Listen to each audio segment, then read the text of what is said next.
विश्वविद्यालय के कुलपति हैं, मैं उनसे निवेदन करूंगा कि आप हमारे बच्चों को आशीर्वाद दे करके उनका उत्साहवर्धन करें। आदरणीय आचार्य जी।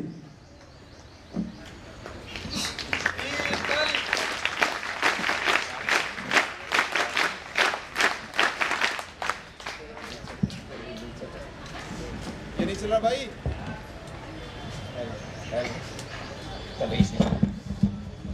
ओम ओम ओम।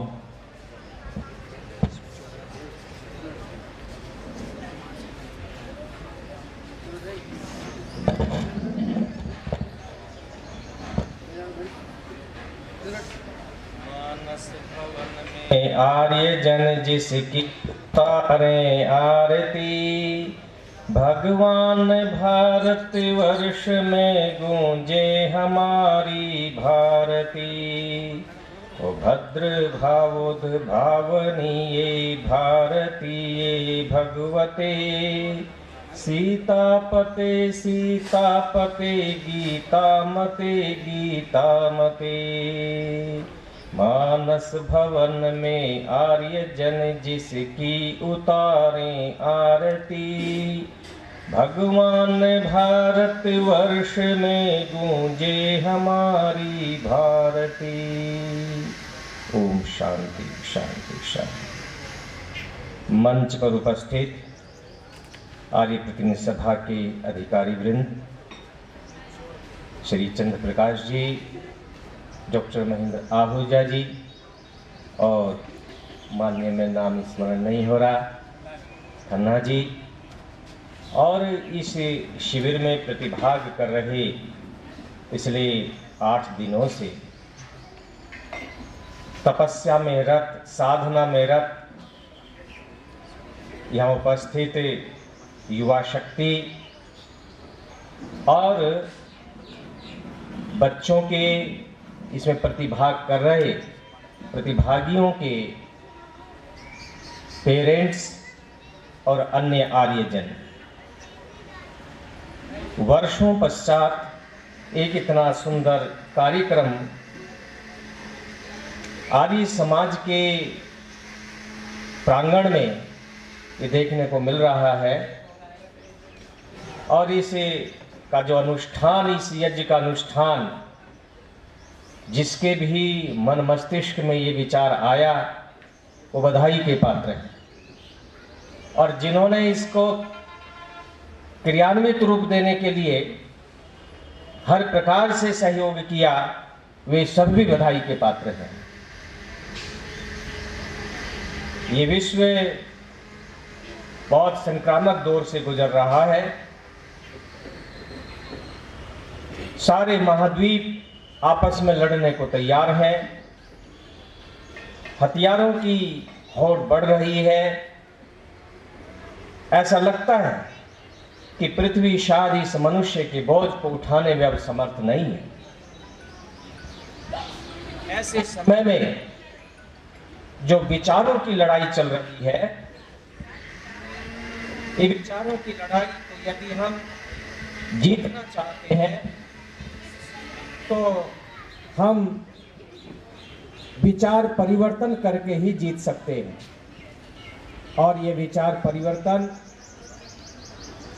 एक शिक्षक के माध्यम से आ सकता है, क्योंकि शिक्षक कोई सामान्य नहीं होता।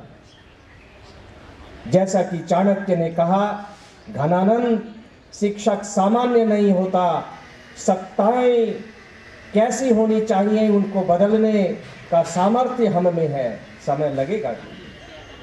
इसीलिए इस तरह के शिविरों का आयोजन जो समय समय पर किया जाता है, उसके मूल में असामान्य शिक्षक का योगदान होता है। जो भी इस शिविर में पधारे हुए प्रशिक्षक वर्ग है वो सामान्य नहीं है। विचार परिवर्तन धीरे धीरे होता है, और ध्यान रखना, ये विचार परिवर्तन यदि हो गया तो युद्ध हथियारों से जीते नहीं जाते। आप उनके शरीर पर कब्जा कर सकते हैं शारीरिक रूप से, परंतु मानसिक रूप से आप कब्जा कर नहीं सकते। और ये लड़ाइयाँ वैचारिक पृष्ठभूमि पर लड़ी जाती है। इसलिए इस प्रकार के शिविरों का आयोजन, शिविर का मतलब क्या होता है? शिविर का मतलब होता है, शिवि कहते हैं कल्याण को, राम अने ददाति, शिविम कल्याणम राति ददाति इति शिविरा, जो कल्याण लेकर के आता है। हाँ, शारीरिक दृष्टि से देखें तो शरीर की जो अस्वस्थता है, जो आलस्यपन है, जो उसका लचीलापन रूप होना चाहिए, जो नहीं था वो लचीला रूप आएगा।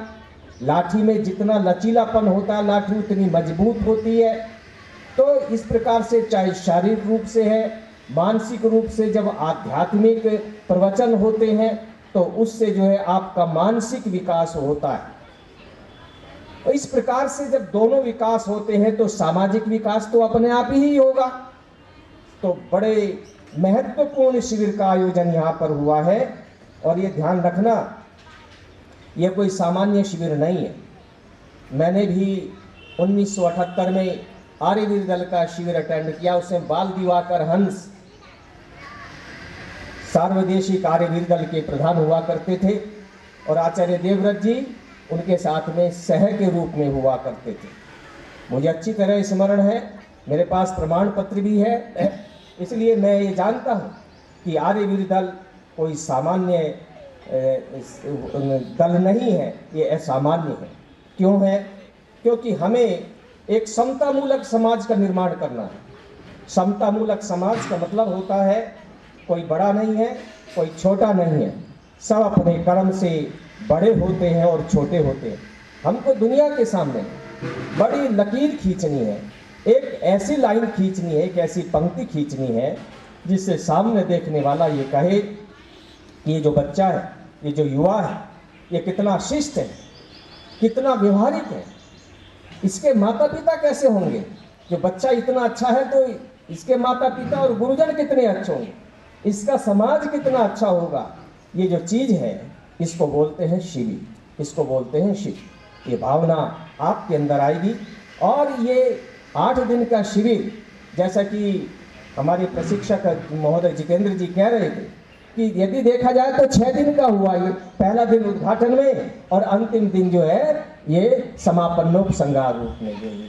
तो कहने का मतलब ये है कि इस तरह के आयोजनों का पूरे देश के अंदर जगह जगह पर आयोजन होना बहुत आवश्यक है। जो बड़ी समस्या समाज में देखने को आ रही है वो इस सोशल मीडिया के माध्यम से, मोबाइल और कंप्यूटर के माध्यम से, जो कि एक बहुत महत्वपूर्ण अंग हमारी शिक्षा का भी हो गया है।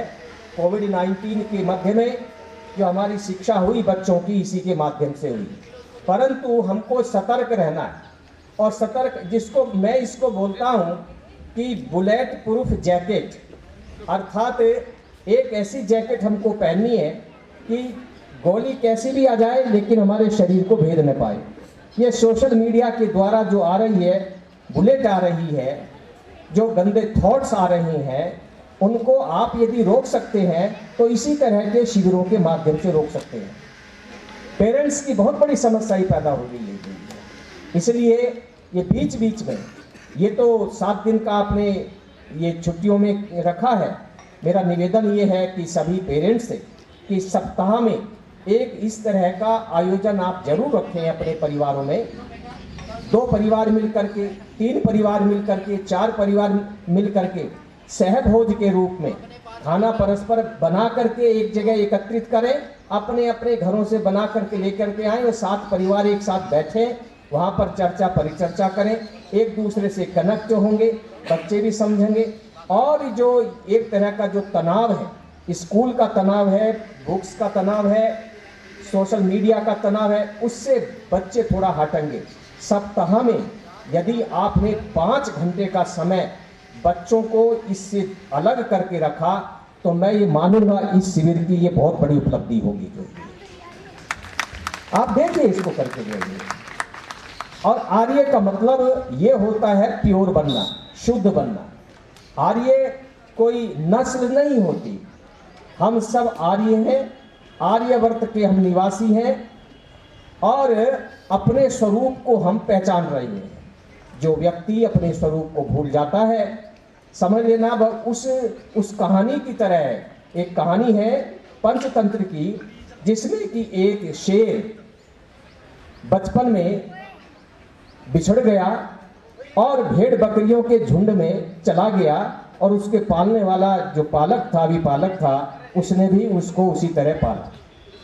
लेकिन शेर तो शेर होता है, जब नदी के किनारे पानी पीने के लिए वो बकरियां भेड़ गई तो वो भी गया, और दूसरे किनारे पर शेर था, शेर का झुंड था। उन्होंने देखा कि हमारा भी कोई वहाँ है, तो उन्होंने आवाज दी दहाड़े, तो क्योंकि जन्मजात गुण होता है दहाड़ना, जो वो भी दहाड़ा जो। तो कहने का मतलब ये है कि वह शेर अपने स्वरूप को भूल चुका था। उस दहाड़ ने, जो सामने शेर थे, उनकी दहाड़ ने उसके स्वरूप का बोध कराया। इसी तरह से जो शिविर है, ये शिविरों का जो आयोजन है, ये भी एक तरह का जो हम भूल गए थे अपने स्वरूप का हमको बोध कराता है। और जब हम अपने उस ऋषि सत्ता के साथ में कनेक्ट होंगे तो सच मानिए कि ये जो बचपन है, ये बचपन से शैशव से कैशोरी और युवावस्था, ये बड़ी महत्वपूर्ण चीज है। और ये ध्यान रखना, सृष्टि का संचालन युवाओं से ही होता है। स्वामी दयानंद सरस्वती ने सत्यार्थ प्रकाश के अंदर जब आदि सृष्टि का प्रवर्तन की बात की है, तो दो प्रकार की स्वामी जी बात करते हैं, एक मैथुनी सृष्टि, एक अमैथुनी सृष्टि। मैथुनी सृष्टि ये होती है कि माता पिता के संसर्ग से, सहयोग से, संपर्क से एक नई सृष्टि का जो है पैदा होना, तो वह उसको मैथुनी सृष्टि बोलते हैं। ये पूरे उसमें दिखाई दे रहा है। लेकिन बिगिनिंग में, प्रारंभ में तो कोई भी नहीं था, तो ये कैसे हुआ? तो ये कहते हैं अमैथुनी सृष्टि, कि जैसे सो करके हम उठते हैं और कहते हैं सुखम अहम स्वापसम नहीं किंचित अवेदिशम, अरे आज तो बहुत बढ़िया नींद आई, कुछ भी मुझे ध्यान नहीं है कि कल क्या हुआ, बहुत अच्छा रहा, अंगड़ाई लेकर के मैं उठता हूँ। ठीक इसी तरह से शुरू में जब लोग आए तो युवावस्था में पैदा हुए, ऐसे भूमि से ही, जैसे भुरभुरी मिट्टी थी, बरसात में आपने कीड़ा देखा होगा, जब बरसात बंद होती है तो कीड़ा भूमि में घूमता है, ऊपर मिट्टी भुरभुरी हो जाती है। इस तरह से वैदिक भाषा में, संगीताओं में उसको ऊर्णमृद कहा है। ऊन की तरह कोमल थी ये मिट्टी, और उसमें से सो करके उठे, जैसे सो करके उठे युवा थे, युवा स्त्रियां, युवा पुरुष जो है ये। अब ये अमैथुनी सृष्टि हुई और यहाँ से फिर ये मैथुनी सृष्टि प्रारंभ हुई। मेरा कहने का मतलब ये है कि युवा शक्ति से ही इस सृष्टि का प्रवर्तन हुआ। यही स्वामी दयानंद सरस्वती के सत्यार्थ प्रकाश में लिखे हुए उस वाक्य का जो है ये सारांश है। अब ये जो सृष्टि है जिसमें हम रह रहे हैं, चल रहे हैं, यदि इसको पतन के गर्त में लेकर के जाना चाहते हैं तो इस युवा शक्ति को नशे में आप धकेल दीजिए, जो है जैसा कि पूरे देश में हो रहा है। तो युवा शक्ति खराब होगी तो संतानें आगे आने वाली, उनसे पैदा होने वाली संतानें भी खराब होंगी, और बॉर्डर की रक्षा करने वाला कोई नहीं मिलेगा हमको। तो इसलिए इन शिविरों का आयोजन अधिक से अधिक संख्या में होना चाहिए जो ये, और जितना अधिक शिविर का होगा, और ये कंपलसरी करना चाहिए, ये कंपलसरी करना चाहिए स्कूलों को भी जो है ये। और जो संस्थाएं हैं, चाहे आर्य समाज की संस्थाएं हैं, चाहे आरएसएस की संस्थाएं हैं, सबको मिलकर के जो है इस प्रकार के आयोजन करना चाहिए। क्योंकि मैं ये महसूस करता हूं कि ये शुद्धता, मानसिक शुद्धता जिसको वैचारिक शुद्धता बोलते हैं, और शारीरिक शुद्धता और निरोगता, तो जब हम नशा नहीं करेंगे तो और दूसरे ऐब में नहीं आएंगे। ध्यान रखना कि जब व्यक्ति नशा करता है, शरीर उसका खराब होता है, उसके विचार खराब होते हैं, वो गलत काम करता है, गलत काम करने में पकड़ा जाता है, और उसको पनिशमेंट के रूप में नाना प्रकार की सजाएं के रूप में देखने को मिलती है, फांसी तक हो जाती है, और समाज विकृत होता है। तो इसलिए ये आर्य समाज के लोग बधाई के पात्र हैं। ये छोटे छोटे बच्चों को मैं देख रहा हूँ, ये इन्हीं के ऊपर ही ये देश का भविष्य टिका हुआ है। जो बुजुर्ग हैं उनका जो निर्माण होना था वो तो हो चुका, अब तो वो जो है अतिरिक्त उनको प्राप्त हो रहा है। लेकिन जो कुछ देना है इन बच्चों को देना, ये महत्वपूर्ण नहीं है आपने अपने बच्चों को जो है आलीशान कोठी दी, ये भवन दिए, ये नौकर चाकर दिए, जमीन के रूप में प्लाट दिए, जो ये आपने बैंक बैलेंस, ये महत्वपूर्ण नहीं होता। महत्वपूर्ण ये होता है आपने इस संतति को संस्कार कैसे दिए हैं, ये महत्वपूर्ण है। और इन शिविरों का आयोजन इसलिए किया गया है कि इन बच्चों को अच्छे संस्कार मिले और बुराइयां दूर हो, अच्छाइयां आए। यही संस्कार की डेफिनेशन है दोषापनयनम गुणाधानम। जो है ये आप पुट डाल रहे हो, आयुर्वेद में पुट देना होता है, तो ये पुट दे रहे हो आप। और ये तपस्या रूपी अग्नि है अपने आर्य विचारधारा की। तो इसमें पुट, जितना पुट दोगे आप उतना ही रोग प्रतिरोधक शक्ति जैसे औषधि की बढ़ती है, ऐसे ही इन बच्चों की बढ़ेगी। इतना ही कह करके मैं अपने विचारों को जो है विराम दूंगा। और परमात्मा आपको इतनी शक्ति दे, पत्थर सी हो मांसपेशियां, लोहे से भुजदंडव है, नस नस में हो लहर आग की, तभी जवानी पाती जय। ओम शांति।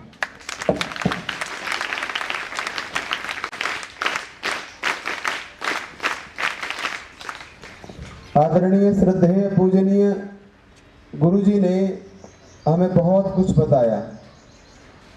जिस व्यक्ति के अंदर किसी प्रकार की कोई भी आदतें होती हैं वो शरीर के लिए, अपने लिए घातक होती हैं।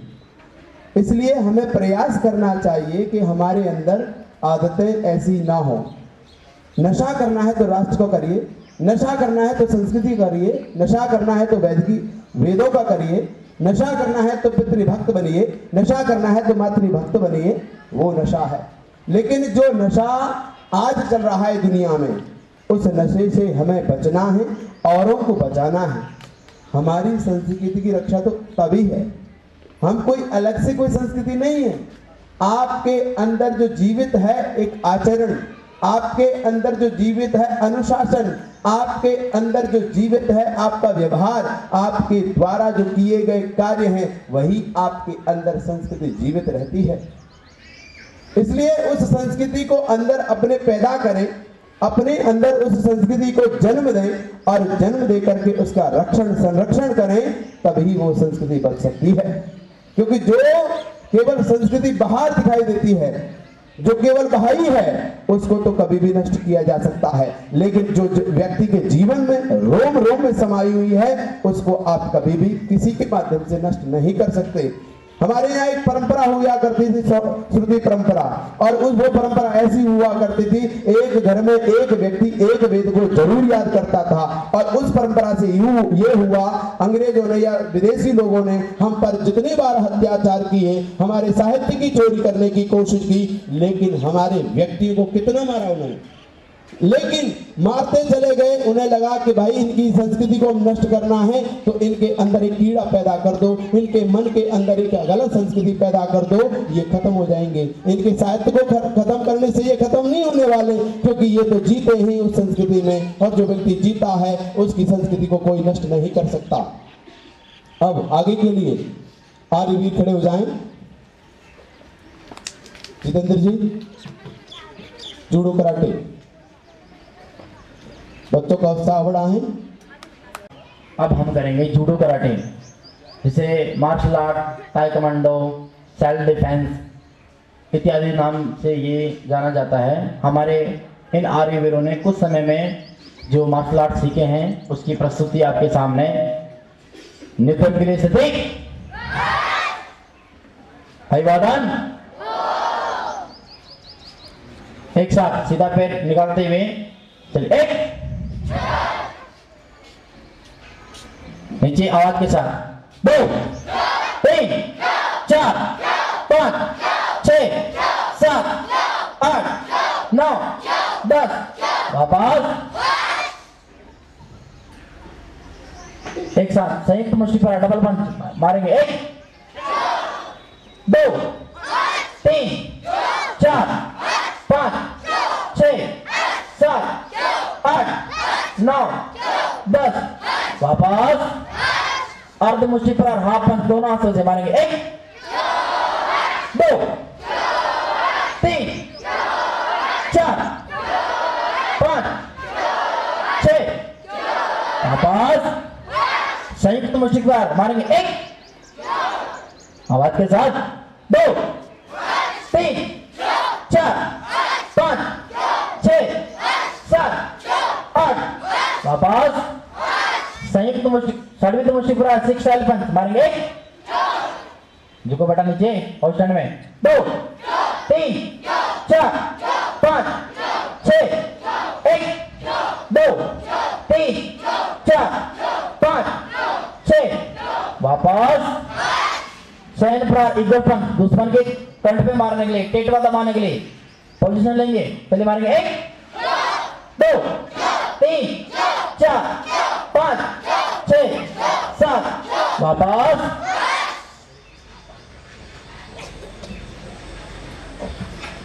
ओम हमारे बीच में आर्य प्रदेश सभा उत्तराखंड के माननीय सीपी यादव जी आ चुके हैं, तो आप सभी उनका वीर स्वागत करेंगे।